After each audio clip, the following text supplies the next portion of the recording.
What happens when a late-night host pushes back against royal privilege and Hollywood entitlement? In just 32 seconds, a single comment would turn a routine interview into the most shocking moment in late-night television history. The late-night studio audience that evening had no idea they were about to witness television gold. Seth Meyers, always the consummate professional, welcomed his guests with his trademark warmth and that easygoing smile that made him one of America's most trusted late-night voices.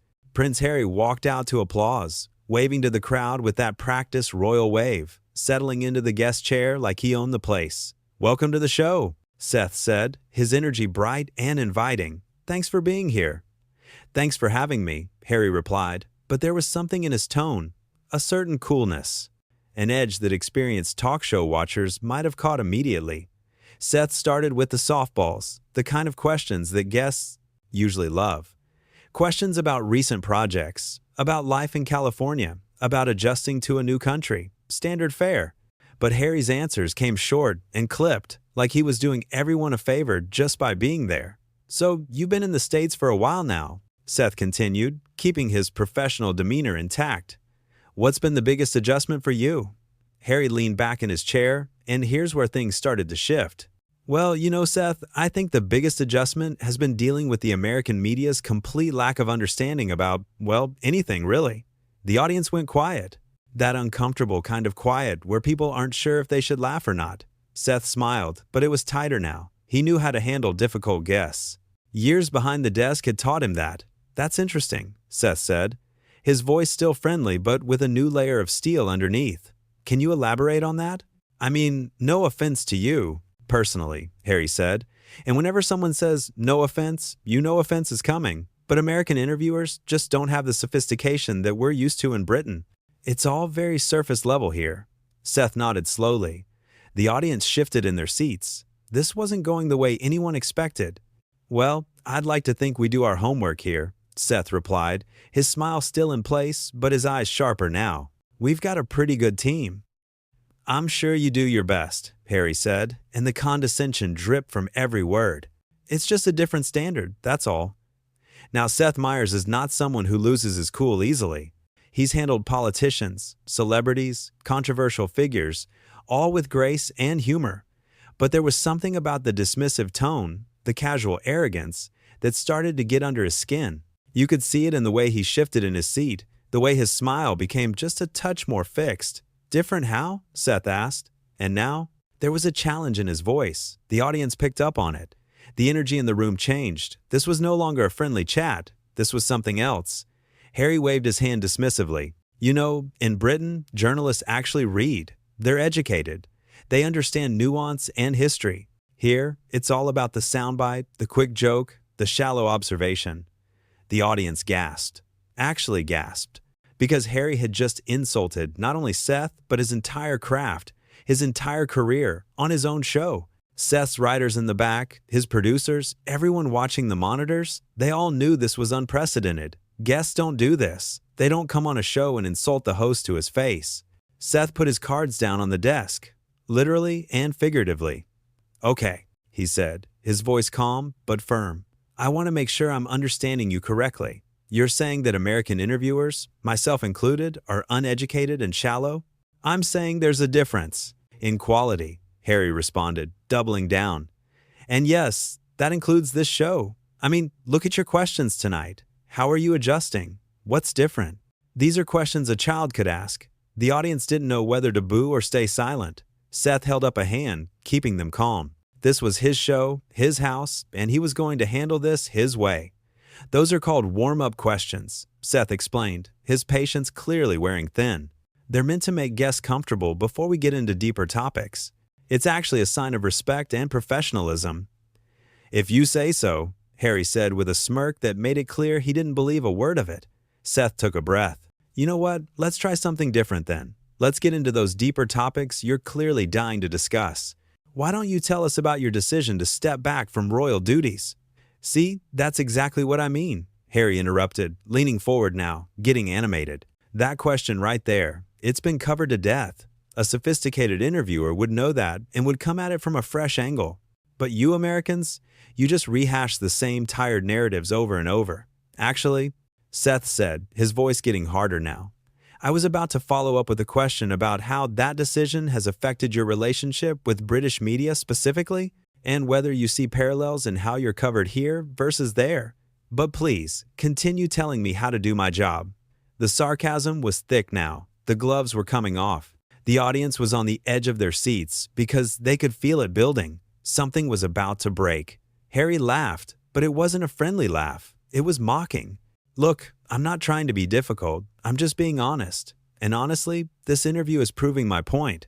You're getting defensive instead of engaging with what I'm actually saying. What you're actually saying, Seth replied, his voice cutting through the tension like a knife, is that you think you're better than everyone in this room? That somehow your British background makes you more sophisticated, more intelligent, more worthy of respect than the people who work incredibly hard on this show every single day. I never said that, Harry protested, but his face said otherwise. You didn't have to, Seth shot back. It's been dripping from every word out of your mouth since you sat down. And you know what? I've interviewed presidents, I've interviewed Nobel Prize winners, I've interviewed some of the smartest, most accomplished people on the planet. And not one of them has ever come on this show and been as condescending and rude as you're being right now. The audience burst into applause, spontaneous, genuine applause. Because Seth was saying what they were all thinking. He was standing up not just for himself, but for his team, for his craft, for everyone who works hard in television and gets dismissed by people who think their background or their title makes them special. Harry's face flushed red. I don't have to sit here and be spoken to like this.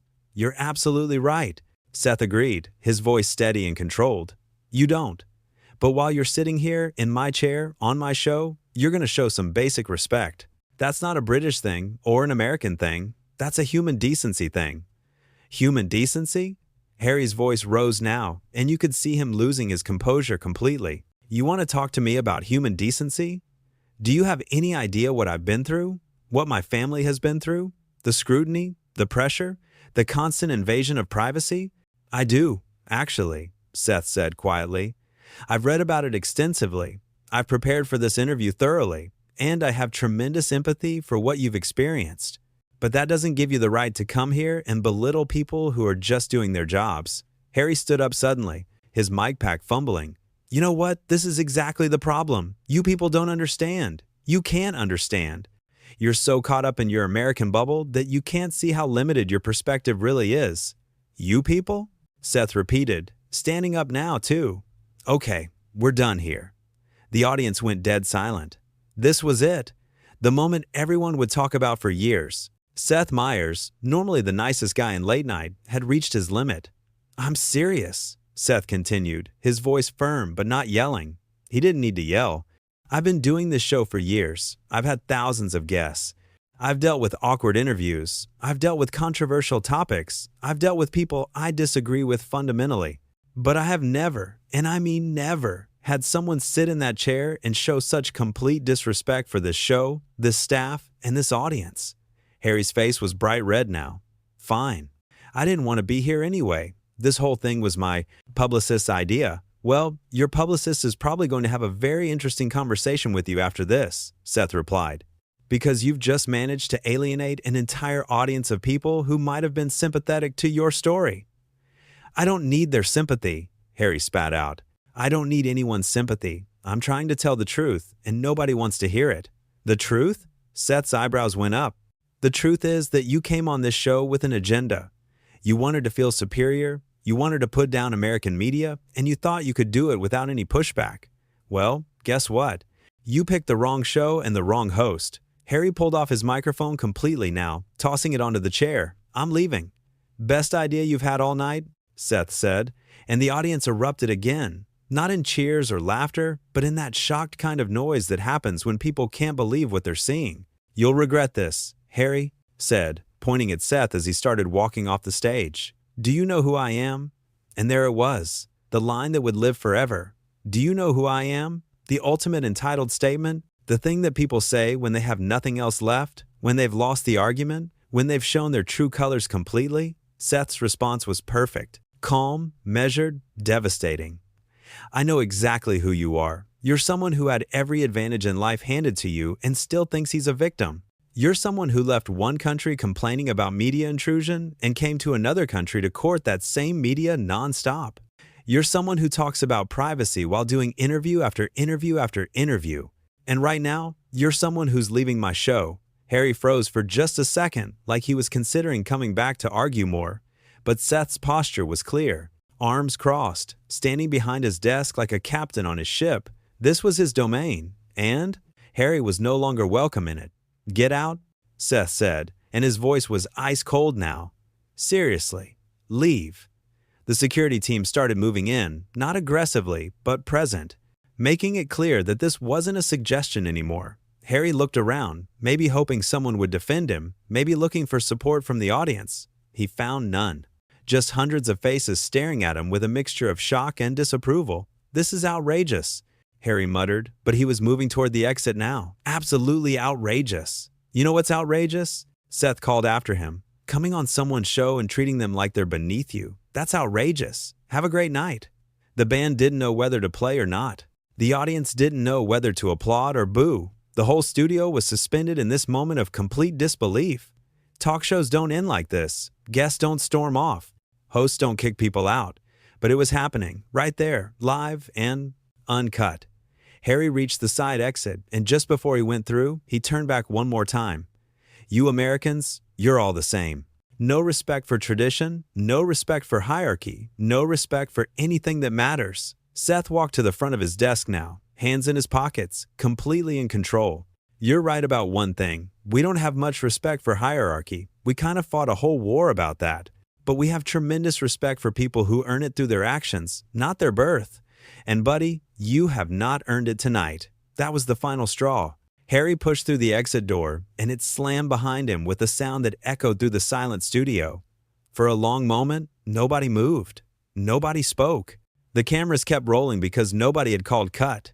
This was live television at its most raw, most real, most utterly unprecedented.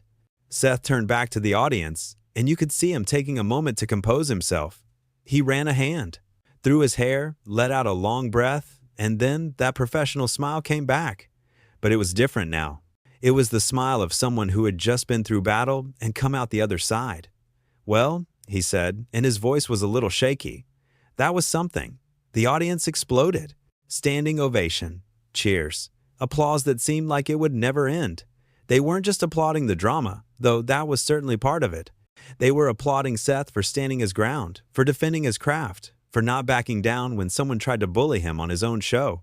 Seth held up his hands, trying to calm them down, but the applause continued. Okay, he said, laughing a little now, the tension breaking. "Let's take a quick break, and when we come back, I promise we'll have a guest who actually wants to be here." The band kicked in with the show's theme music and the cameras cut for commercial. But in those 32 seconds between when Harry said, "You," people don't understand, and when Seth said, "We're done here," television history had been made. A line had been crossed. A stand had been taken. Behind the scenes, producers were already on their phones. Social media was exploding. The clip was going to go viral before the show even finished airing. Everyone knew it. This was the kind of moment that defines careers, that gets replayed for years, that becomes part of television lore. Seth's team gathered around him during the break, checking if he was okay, making sure he was ready to continue the show. And Seth, being Seth, just smiled and said he was fine. He'd done what he had to do. He'd stood up for his show, his staff, and his audience. Sometimes that's what a good host does. The stage manager gave the countdown, 30 seconds back from commercial. Seth straightened his tie, took a sip of water, and got ready to continue the show like a professional. Because that's what separates the good ones from the entitled ones. The ability to keep going, to maintain composure, to do the job even when things go sideways. "Welcome back," Seth said when they were live again, and his voice was steady now. "I apologize for that. That's not the kind of show we run here. We believe in respectful conversation, even when we disagree." Apparently, not everyone shares that philosophy. The audience applauded again, supportive and warm. They were with him completely. "But you know what?" Seth continued. "We're not going to let that ruin our night. We've got a great show planned, and we're going to get back to what we do best, which is having fun, interesting conversations with people who actually want to be here." And that was it. Seth moved on because that's what professionals do. They don't wallow, they don't gloat, they just do the work. The show continued with its next guest, a comedian who'd been waiting backstage and had watched the whole thing unfold on the monitors. She came out with extra energy, determined to bring the mood back up. And she and Seth had a genuinely funny, engaging conversation that reminded everyone why they loved the show in the first place. But nobody who was in that studio that night would ever forget those few minutes. The moment when a talk show host looked entitled royalty in the eye and said enough. The moment when someone stood up for their craft and their team. The moment when the thin veneer of politeness that usually governs these interviews cracked completely. Looking back at the footage, you can see the exact moment Harry realized he'd crossed a line he couldn't uncross. It was when Seth stood up from his desk. That's when Harry's expression changed from smug superiority to the dawning realization that he'd miscalculated badly.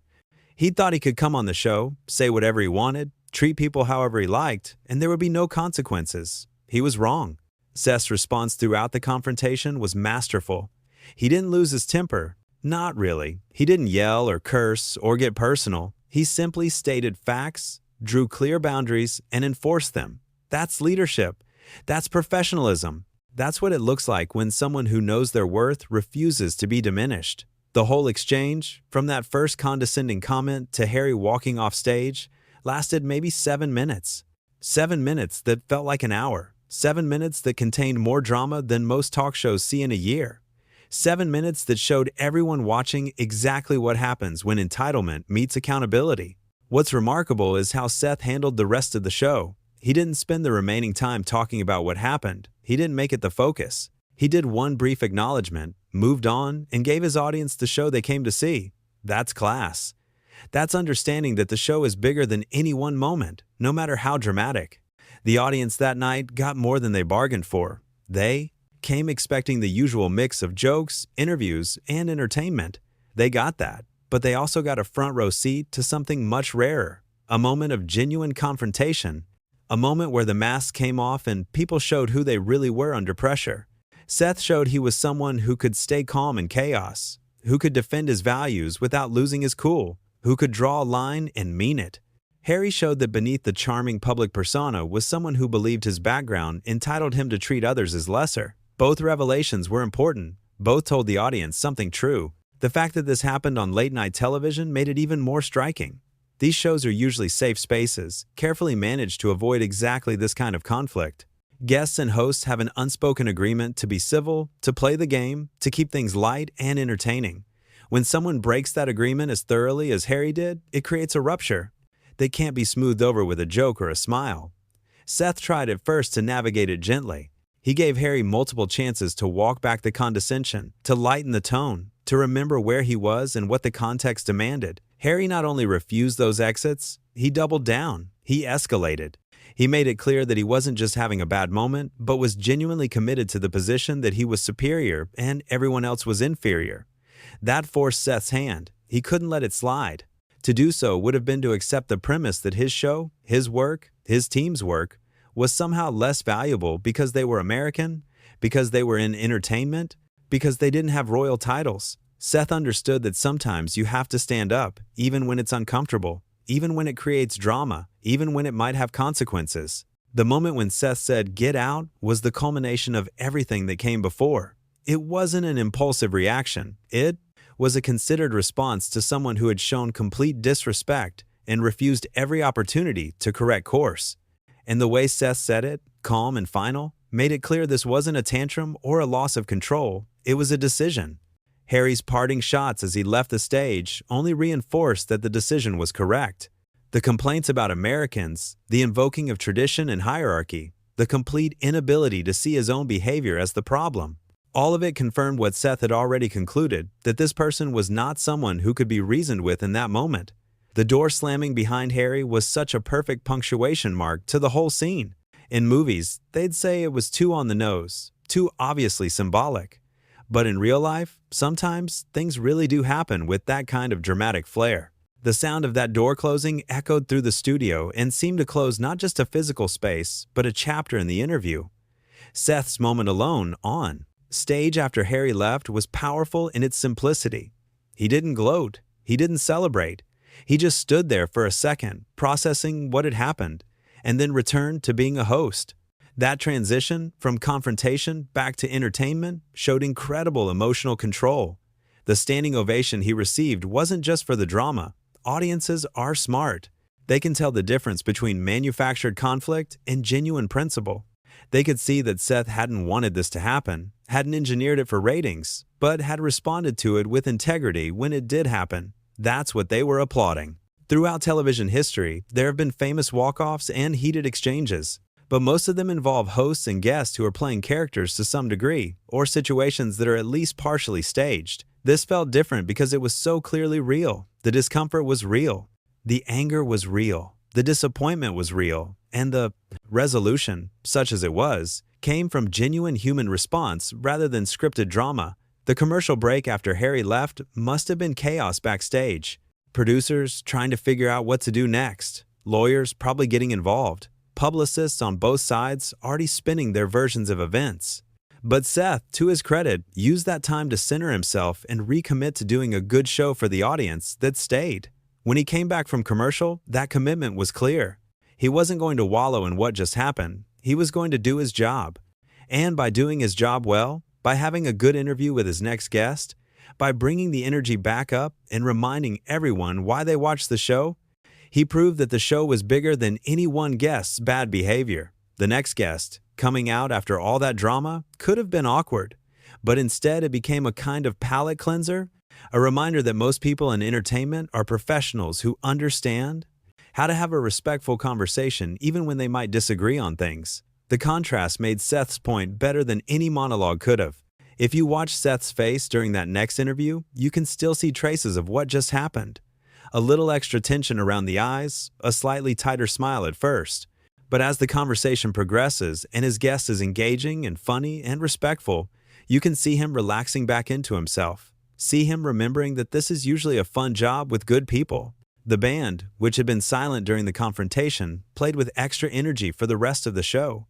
The writers, knowing their boss had just been through something intense, made sure their jokes were especially sharp.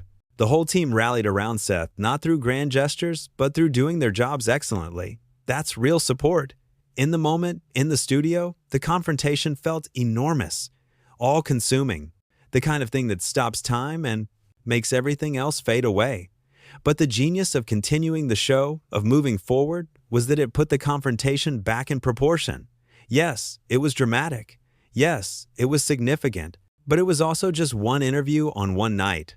The show goes on. Seth's closing remarks that night were characteristically understated. He thanked the audience, thanked the guests who actually stayed and did their interviews, thanked his staff. He made one small reference to the earlier drama, saying something like, "Thanks for sticking with us through an unusual night," and that was it. No victory lap, no extended commentary, just grace.